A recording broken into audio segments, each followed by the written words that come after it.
Hi friends, how are you? चलिए बात करते हैं एक और आईपीओ के बारे में, पूर्व फ्लेक्सी पैक आईपीओ के बारे में। ये आईपीओ 27 से 29 के बीच में रहेगा। और फर्स्ट ऑफ ऑल मैं आपको ये बताता हूँ ये कंपनी करती क्या है। ये कंपनी जो प्लास्टिक्स होते हैं, जैसे कि किसी भी चीज़ को जैसे हमें रैप करना होता है, आजकल आपने बहुत सारे प्लास्टिक्स देखे होंगे। जो पॉलिथीन्स होती हैं, उसको बीओपीपी करके बोलते हैं। तो एक तो ये सारे के सारे वैसी चीज़ को ये मैन्युफैक्चर करती है। उसके बाद ये जो किसी भी जैसे आप कोई भी शैम्पू देखेंगे या कोई कंडीशनर देखेंगे और उसके बाद जो लेबलिंग होती है, जिससे वो लिखा जाता है, तो वो जो पेंट होती है, एक ये वो बनाती है। फिर एक ये थर्मोप्लास्टिक्स बनाती है। जो छोटे-छोटे आपने स्मॉल-स्मॉल गोल-गोल कलर के प्लास्टिक्स देखे होंगे, जो कई-कई बार जैसे लिक्विड को किसी को पैक करने के लिए होता है या किसी भी चीज़ को इस तरीके से पैक करें जैसे कि जिससे कि हम प्रॉपर पैकिंग नहीं कर सकते, तो उसको छोटे-छोटे गोल-गोल को डाल देते हैं ताकि इसको डैमेज ना हो। तो उसको बोलते हैं थर्मोप्लास्टिक्स। वो थर्मोप्लास्टिक्स को भी ये बनाती है। और थर्मोप्लास्टिक के जैसे यूज़ भी होते हैं, उसकी ड्यूरेबिलिटी भी होती है, रीयूजेबल भी होते हैं और वो एनवायरनमेंट फ्रेंडली होते हैं। उनकी लाइफ भी बहुत अच्छी होती है। तो इस तरीके से ये पैकेजिंग की पूरी इंडस्ट्री में आती है। ये पूरी पैकेजिंग इंडस्ट्री को देखती है और ये इसमें लेबलिंग भी करते हैं, पैकेजिंग भी करते हैं और ये हेल्थ केयर में पैकेजिंग ही ऐसी होती है, जहाँ पे केवल लिक्विड की भी पैकिंग होती है और फिर उसके बाद अगर ये पैकेजिंग का फूड एंड बेवरेजेस के जो जो भी बिज़नेस होते हैं, वहाँ पे भी इसका यूज़ होता है और इसका यूज़ जैसे सीमेंट के बैग्स होते हैं, वहाँ पे भी अगर आप देखेंगे जो सीमेंट के बैग्स होते हैं, वो प्लास्टिक्स में होते हैं, तो ये वहाँ पे भी यूज़ करते हैं और सीमेंट के बाहर जो लेबलिंग होती है जिस कंपनी की, उस कंपनी तो वो जो पेंट जो होता है, तो वो ये काम भी करते हैं। तो इस तरीके से अगर आप देखेंगे सीमेंट फर्टिलाइज़र कंपनी में जो भी ये बैग्स होते हैं, उनकी पैकिंग्स के लिए या कोई भी हम जब नॉर्मल किसी शॉप पे जाते हैं, उनकी पैकिंग्स के लिए, तो दैट इज़ व्हाट ये पूरी की पूरी फूड फ्लेक्सी पैक की कंपनी की ये पूरे के पूरे काम ये करते हैं। और ये एक पूर्व ग्रुप से हैं और पूर्व ग्रुप में से इनका अभी एक आई थिंक 1 ईयर पहले एक आईपीओ आया था, कूल कैप्स करके। कूल कैप्स क्या करता है, जो आपकी जो बॉटल्स होती हैं, जो उसके ऊपर की जो कैपिंग होती है, ये वो करता है। और वो हर तरह की बॉटल की जो कैप्स होती हैं, वो बनाता है। और इवन आपने कई बार जो बॉटल्स के जो होल्डर्स देखे होंगे, जैसे कि आप 2 लीटर या 5 लीटर की वाटर बॉटल लेंगे बिसलेरी की, तो जैसे ही आपको होल्ड करने के लिए जो ग्रीन कलर का जैसे आप होल्ड कर पाएँगे, तो इवन उसको हैंडलर्स बोलते हैं, तो वो हैंडलर्स को भी बनाता है। तो ये इनकी सब्सिडरी है। अब मैंने यहाँ पे कूल कैप्स के बारे में आपको थोड़ा क्यों बताया है, वो उसका रीज़न भी ये है कि इनका जब 1 साल पहले आईपीओ आया था, जिस तरह मैंने बताया था और ये बिज़नेस मॉडल भी मैं आपको बता चुका हूँ। जब 1 साल पहले इनका आईपीओ आया था, इ इस ये आईपीओ की प्राइस थी ₹38 का ये आईपीओ आया था। एंड फ्रेंड आज वो 450 प्लस रुपीज़ का ट्रेड कर रहा है। अगर मैं कल का रेट बोलूँ तो वो 463 का रेट कर और विदिन 1 ईयर ये इसका इतना इंक्रीज़ हुआ है।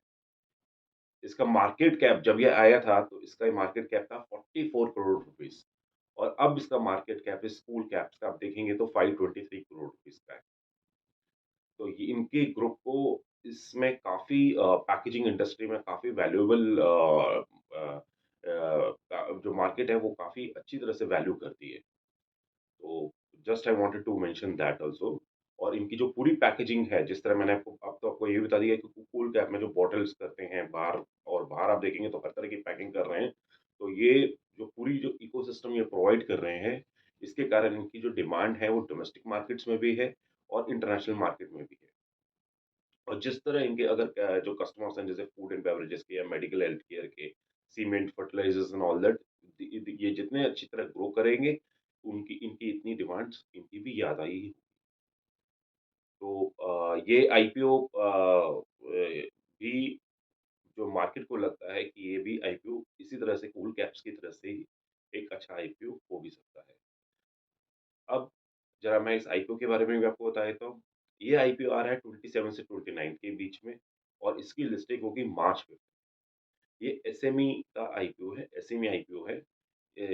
और इसमें जो प्राइस बैंड है वो है रुपीज़ 70 से 71 और इसके मिनिमम शेयर्स जो एक लॉट में है वो है 1600 शेयर्स और 1600 शेयर्स के हिसाब से अगर आप देखेंगे तो पर लॉट बनेगा 1.13 लाख रुपए का जो अप्लाई करना होगा और इसमें इनको अराउंड 40.27 करोड़ रुपीस मिलेगा इस पूरी आईपीओ प्रोसीड से।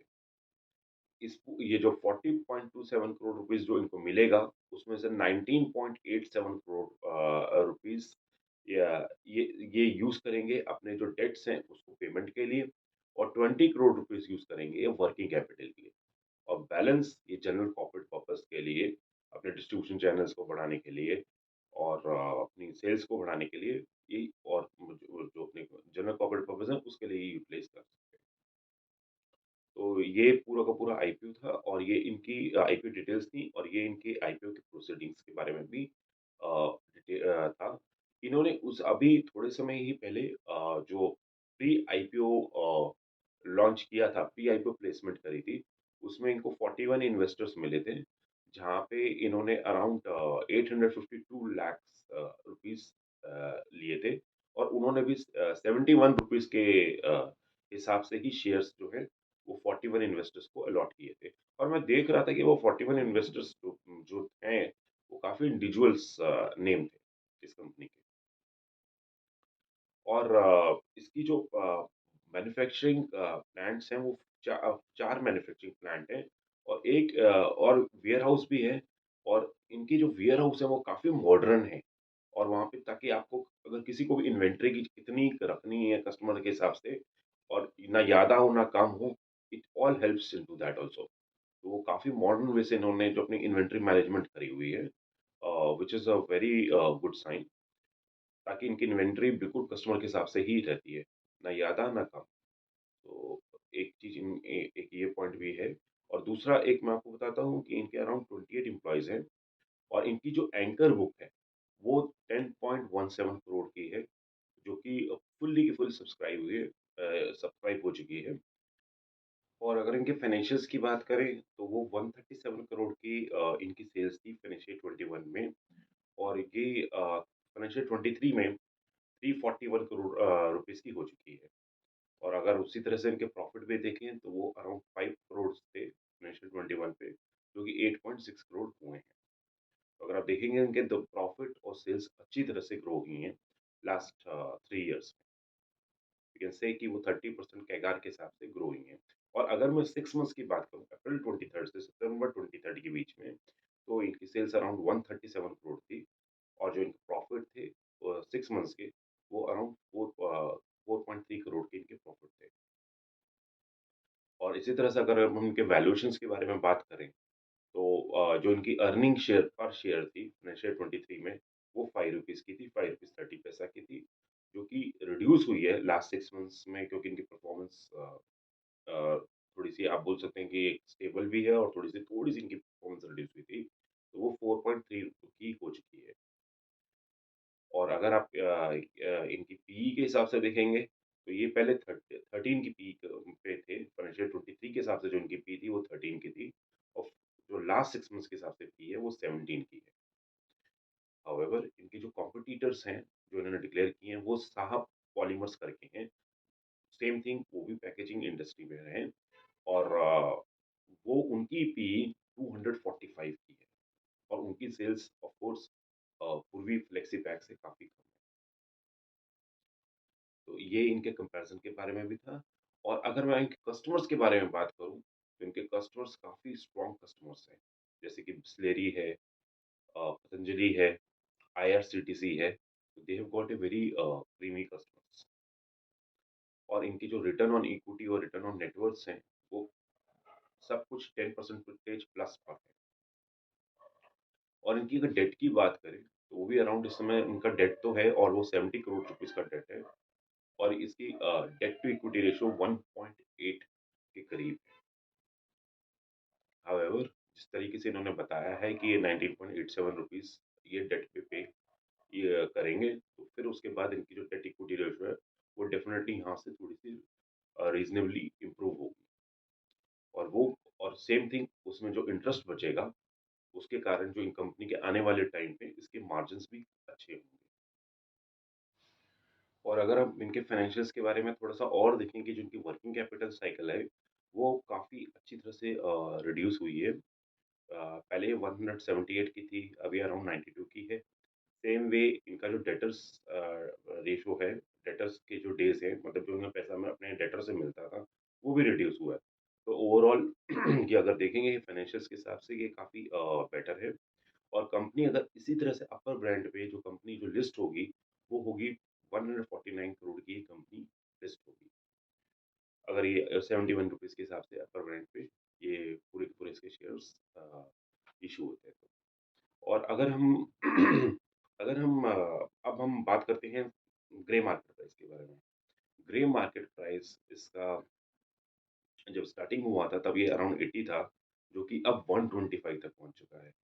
यानी कि ये शेयर अराउंड 196 रुपीज़ का लिस्ट होगा। Means I think it is more than double इसमें प्रीमियम आ रहा है। तो जो 71 रुपीज़ का शेयर है, वो 196 पे लिस्ट होगा as per the grey market price. However, जिस तरह मैं हमेशा आपको बोलता हूँ, grey market price is just an indication. ये और आपको जब भी इन्वेस्ट करना है तो सब कुछ पढ़ के हो, उसके बाद ही आप इन्वेस्ट करें। तो and this video is only for the information purpose also. अब ग्रे मार्केट प्राइस इसका अगर अगर इतना है तो और अगर आप देखेंगे इसका जो बैक रिकॉर्ड है, ट्रैक रिकॉर्ड है, जो जो मैंने आपको बताया कूल कैप्स के बारे में, उसमें भी काफ़ी अच्छे लिस्टिंग गेन हुए थे कि वो 38 रुपीज़ का शेयर था और आज 463 का शेयर है। दैट्स व्हाई मार्केट को काफ़ी स्ट्रॉन्ग एक तरह से कह लीजिए कि एक्सपेक्टेशन है कि ये सेम वे जिस तरह से कूल कैप्स प्रीमियम पे लिस्ट हुआ था, सेम वे इस तरह से ये कंपनी भी लिस्ट होगी। एक चीज़ मैं ज़रूर आपको बताना चाहूँगा, जब भी आप किसी कंपनी में अगर लॉन्ग टर्म पे थोड़ा-सा ग्रो के लिए देखें, तो उसकी मार्केट कैप को ज़रूर देखिए। जितनी कंपनी की अगर बिज़नेस सबसे पहले मेक श्योर करिए बिज़नेस अच्छा हो, बहुत ईयर से वो कंपनी हो रही हो, प्रोग्रेस कर रही हो, उसके बाद ही उस कंपनी पे इन्वेस्ट करें। लेकिन उसकी मार्केट कैप अगर थोड़ी छोटी होगी, तो उसके बाद उसके ग्रो के जो चांसेज़ हैं, वो काफ़ी बेटर और काफ़ी अच्छे हो सकते हैं। और अब बात करते हैं कंपनी के रिस्क के बारे में। जो कि सबसे इम्पोर्टेंट पार्ट है, आप किसी भी कंपनी में इन्वेस्ट करें तो सबसे पहले उसके रिस्क देखें, चाहे वो आईपीओ हो, चाहे वो सेकेंडरी मार्केट से आप डायरेक्ट कंपनी ले रहे हों। लॉन्ग टर्म इन्वेस्टमेंट के लिए हमेशा उसके रिस्क देखने बहुत ज़रूरी है और इस कंपनी का जो सबसे पहला रिस्क ये है, कि जो प्लास्टिक के बैग्स बनाती हैं, I think it's very common कि प्लास्टिक बैग अब आप देखेंगे मोर ओवर लाइक काफ़ी जगह पे प्लास्टिक बैन के लिए like people are just making sure कि वो प्लास्टिक्स को कम से कम यूज़ करें, चाहे वो पैकेजिंग हो, चाहे वो किसी भी चीज़ के लिए। तो फिर एनवायरनमेंट के कारण इवन लाइक डेवलप्ड कंट्रीज़ में और इवन इंडिया में भी प्लास्टिक बैन के ऊपर काफ़ी कई-कई चीज़ों के ऊपर काफ़ी स्मॉल-स्मॉल जो प्लास्टिक बैग्स हैं, वो तो काफ़ी ज़्यादा बैन भी हैं। तो उन अगर आप देखेंगे तो इसके कारण अगर प्लास्टिक बैन ओवरऑल होता है, तो डेफ़िनेटली ये कंपनी बहुत अच्छी तरह से सफ़र कर सकती है। सेकंड रिस्क अगर आप इसका देखेंगे तो जो इनके जो सप्लायर्स हैं, इनके टॉप 10 जो सप्लायर्स हैं, इनको वहाँ से 80% जो अपना ये रॉ मटेरियल लेते हैं, ये पैकेजिंग इसके बनाने के लिए, प्लास्टिक्स एंड ऑल दैट के लिए, वहाँ से इनको 80% जो टॉप 10 जो सप्लायर्स हैं, वो इनको 80% ऑफ रॉ मटेरियल प्रोवाइड करते हैं। तो अगर कोई भी सप्लायर इनको रॉ मटेरियल प्रोवाइड नहीं करेगा, तो वहाँ पे इनको लॉस हो सकता है। और इनका जो ये फर्स्ट सप्लायर है, वहाँ से इनको 35% का रॉ मटेरियल आता है। तो देखिए एक ही सप्लायर पे ये 35% ऑफ देयर रॉ मटेरियल इतने ज़्यादा डिपेंडेंट है, एक ही सप्लायर तो व्हिच इज़ द रिस्क। और अगर आप इसी तरह से इनके जो कस्टमर्स देखेंगे, इनके टॉप 10 कस्टमर्स हैं, वो अराउंड 37-38% का इनको रेवेन्यू देते हैं। तो अगर इनके कस्टमर्स जैसे कि मैंने आपको पहले बताया आईआरसीटीसी, पतंजलि, बिसलेरी, इस तरह से कोई भी कस्टमर्स इनको लूज़ होता है, तो दे विल इनको काफ़ी ज़्यादा रेवेन्यू लॉस हो सकता है। और इनके बिज़नेस में इनको काफ़ी ज़्यादा जो अच्छी तरह से जो अमाउंट है, वो वर्किंग कैपिटल में भी डालना होता है। जैसे कि इनको इनकी जो इन्वेंटरीज़ हैं, इनको अपनी इन्वेंटरीज़ रखनी पड़ती हैं। काफ़ी किया था और उसी तरीके से इनके पास जो डेटर्स जिस तरह मैंने बताया है कि डेटर्स 2 इनके थोड़े से कम हो गए हैं। डेटर से जो पैसे मिलते थे, वो इनके जो डेज़ पहले ज़्यादा थे, अब थोड़े कम हो गए। इनको थोड़ा पैसा जल्दी मिलता है, बट स्टिल वो ओवर 90 डेज़ तक है। तो यहाँ पे इनको एक अच्छी तरह सिग्निफिकेंट अमाउंट एक वर्किंग कैपिटल पे इनको डालना पड़ता है। तो this is also a risk क्योंकि इनका जो पैसा है वो ब्लॉक हो जाता है। तो अगर वो थोड़ा-सा ज़्यादा बना लेते हैं मटेरियल तो इनको जैसे किसी भी सप्लायर के साथ किसी भी कस्टमर के हिसाब से तो उनके लिए वो पैसा तब तक होल्ड अप पे रहेगा। क्योंकि इनका ये पैसा ब्लॉक भी हो जाता है। तो ये एक डेफ़िनेटली ये एक थोड़ा-सा स्ट्रॉन्ग इनका एक नेगेटिव पॉइंट है। और इसके बाद जो टेक्नोलॉजी ये रेफ़र करते हैं, जो ये टेक्नोलॉजी से जिस तरह पैकेजिंग बनाते हैं, कल को ये चेंज होती है, कल को ये इंडस्ट्री वाइज़ वाइज़ पे इंडस्ट्री पे कि सारी पैकेजिंग इंडस्ट्री वो चेंज होती है कि वो बताती है कि किसी और तरह से पैकेजिंग करनी है। इस मतलब कि they should be using different type of plastic या किसी भी वैसे अगर वो चेंज होती है, तो इनको भी लॉस हो सकता है। क्योंकि इनकी टेक्नोलॉजी के हिसाब से जो अभी की हम पैकेजिंग है, वो हम देख पा रहे हैं। तो दैट इज़ रिस्क और इसके बाद इनको अगर आप देखेंगे कि इनको जो अप्रूवल्स हैं, जो प्लास्टिक्स के लिए काफ़ी अप्रूवल्स चाहिए होती हैं। तो अगर कोई अप्रूवल्स अगर इनकी नहीं आती हैं, then they will be under a loss. इसी तरह से अगर आप इनके लिटिगेशंस में देखेंगे, तो इनके लिटिगेशंस अराउंड जो हैं वो कुछ टैक्स के काफ़ी लिटिगेशंस हैं, अराउंड 17 लिटिगेशंस हैं, जिसमें कि अराउंड इनको 32 करोड़ रुपीज़ के ऊपर मतलब दे हैव टू पे द मनी और इनकी जो कंटीजेंट लायबिलिटीज़ हैं, वो अराउंड 86 करोड़ की हैं। इनका कोई भी कॉन्ट्रैक्ट अपने जो कस्टमर्स हैं, जैसे कि मैंने आपको बताया कि आईआरसीटीसी है पतंजलि है और बिसलेरी है, ये बड़े कस्टमर्स हैं। तो इनका कोई भी जो कॉन्ट्रैक्ट है, वो लॉन्ग टर्म कॉन्ट्रैक्ट नहीं है अपने कस्टमर्स के साथ। तो जब भी इनके कस्टमर्स बोलेंगे कि like they don't want the product they can stop. तो ये एक रिस्क है। और दूसरा अगर इनके जो क्वालिटी है, जो ये मैन्युफैक्चर कर रहे हैं, वो एज़ पर कस्टमर्स नहीं होती है, तो customers can reject their material also. तो एक इनके जो क्वालिटी स्टैंडर्ड्स हैं वो भी काफ़ी अपने इनके काफ़ी हाई लेवल के होते हैं जो बाकी कंपनीज़ होती हैं, जो इनके कस्टमर्स हैं, तो वो भी उनको मेंटेन करने पड़ते हैं। So this was all about the Purvi flexi pack IPO, SME IPO. तो इस आईपीओ में भी काफ़ी अच्छी ये भी इसकी लिस्टिंग भी काफ़ी अच्छी हो सकती है because as per the fast track of the पूर्व ग्रुप और I think this is from my side overall. So please subscribe, please like